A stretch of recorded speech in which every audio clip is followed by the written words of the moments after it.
Ini suatu permenungan dari Yohanes yang tentu membacanya Yohanes ini harus lebih refleksif, lebih memenung, lebih kita menggerakkan hati, bukan hanya fakta-fakta.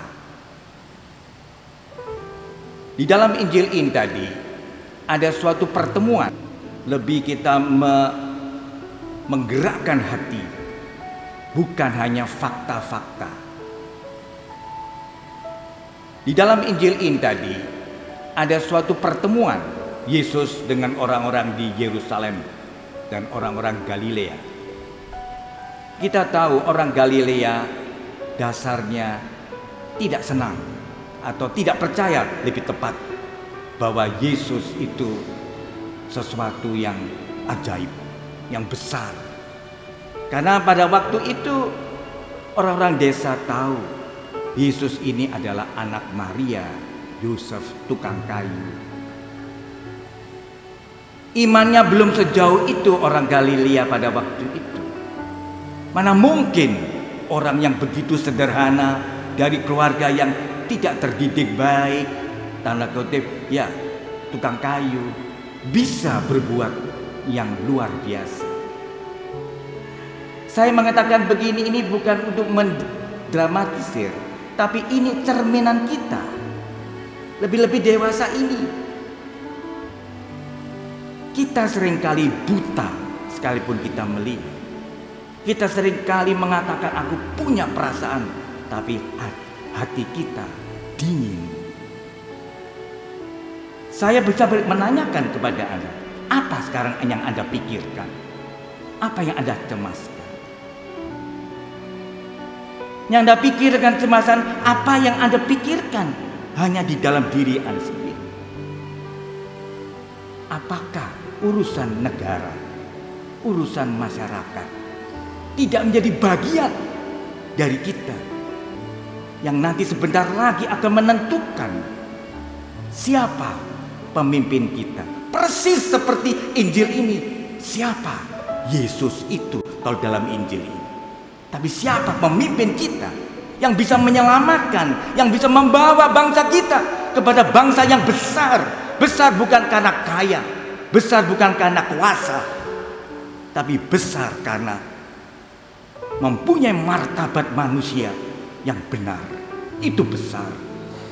Karena inilah yang dicita-citakan oleh Yesus tentang kerajaan Allah. Jadi saya tanya, apa yang ada dalam pikiran? Mungkin kita persis sama dengan orang Galilea ini, yaitu terbatas pada apa yang kita rasakan. Ekonomi kita ini bagaimana?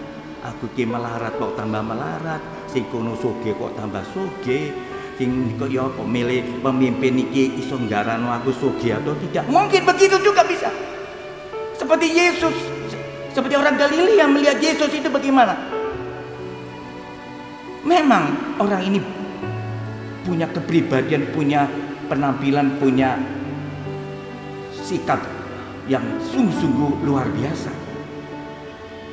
Tapi dia kan anak Maria.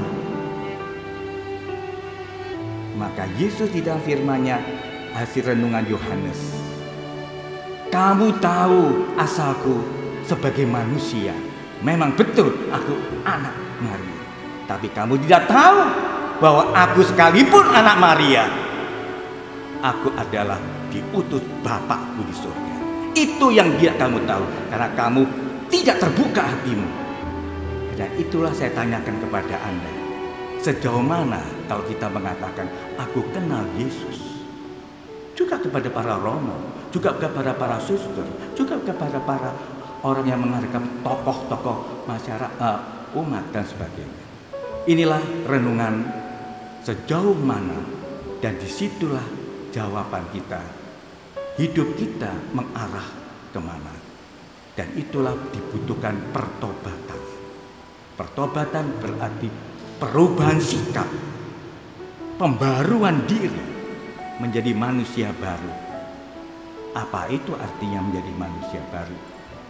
Marilah kita berdoa dalam perayaan Ekaristi Kudus ini supaya pikiran kita lebih dibuka, lebih-lebih untuk menyambut Pilpres ini, supaya kita punya hati yang benar, hati yang jujur, pikiran yang jernih.